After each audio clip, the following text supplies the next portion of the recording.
Hello, I'm Richard Ridge for Broadway World. One of this summer's most exciting immersive theatrical events is David Byrne's and Fatboy Slim's Here Lies Love. They take over the Broadway Theater on June 17th, and we drop by the rehearsal room to meet the company.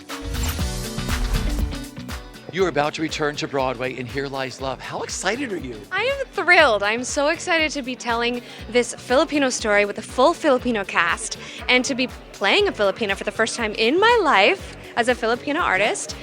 I'm so thrilled. I can't wait for people to come see it. It's going to be a wild ride, a revolutionary experience. It's going to be transformative. People are going to be really blown away, I think. It's quite a moment. It's quite a moment for me as a Filipino artist. It's a moment for me as an Asian artist. It's a moment for me as somebody that made her Broadway debut in this particular theater, and to be presenting this particular show, which highlights a very specific chunk of Philippine history in a way that it has not been ever presented before. I mean, that's kind of a lie, because it has been presented at the public, and it was also presented at the Royal National Theatre in London and at Seattle Rep. So now here it is, finally coming to Broadway in a massive theater, in a truly immersive experience with a cast that is all Filipino, which makes me really, really excited, with David Byrne's music and Alex Timber's direction, with David Coren's set design and Annie B's choreography. So it's a lot.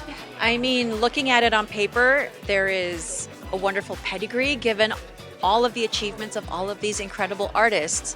And we have quite a few Broadway veterans in the company as well. So it's exciting on a whole lot of levels. And I think audiences are going to find themselves acquainted with a part of history that they probably never knew, or only knew in a very surface level way. And I mean, as a Filipino, I am finding myself face to face with parts of history that I might not really have known as in depth as we are getting to know it for this. What's made this so special for you, Jose? Well, I think it's a very personal story for me. My family, I was born in martial law in the Philippines, and we moved here to America because of martial law. My mom and dad raised my sister and me to be very aware of the history of politics in my birth country, and we are just so excited that we can tell the full story and understand and show people, not just the Filipinos, but also anybody who wants to hear the story of how popular government can get out of control and take rights away, and how a peaceful protest like the People Power Revolution can take that democracy back. I mean, especially after everything we've been through in the last couple of years, I think we're ready to be in the spaces with each other, to feel that sense of community that theater has always brought. And this does it times 10, because we're all experiencing it together and immersed in it together, dancing and singing together. I'm excited. I know a lot of people say this. This is really a truly groundbreaking way to present a show. Oftentimes producers tell you to spend money where you can only see when the lights go down.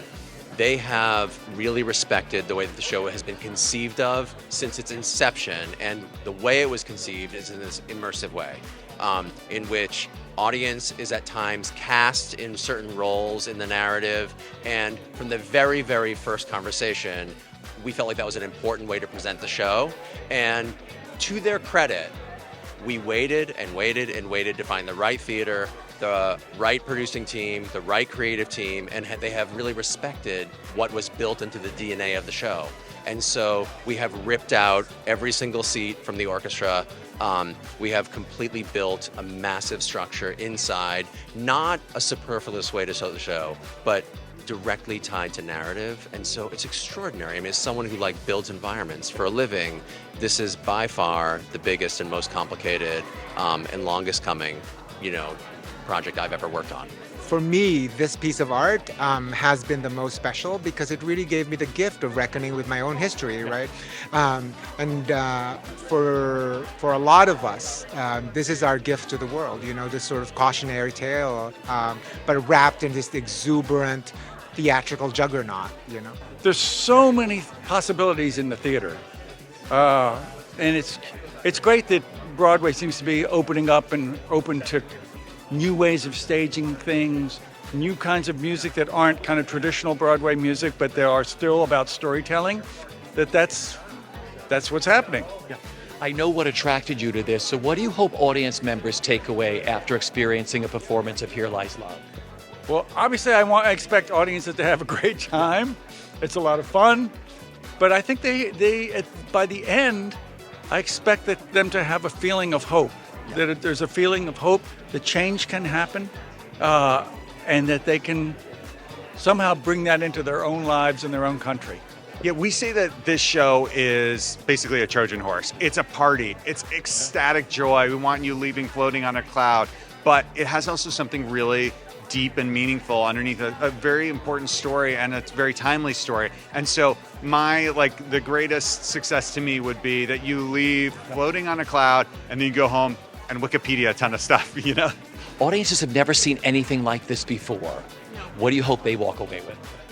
I hope that audiences really walk away with a sense of curiosity and a feeling of being awakened and transformed, because the show is more than a party. It is a party, but it's also giving people an experience that is going to spark conversation, it's going to spark debate, and it's going to help people really look at what's at stake with democracy and what's important when choosing leaders who have the charisma that you want in a leader, but might have other motives that you have to watch out for. So it's a cautionary tale, but it's also one that I hope will get people to be curious, do their own research, and have conversations about what's important to them.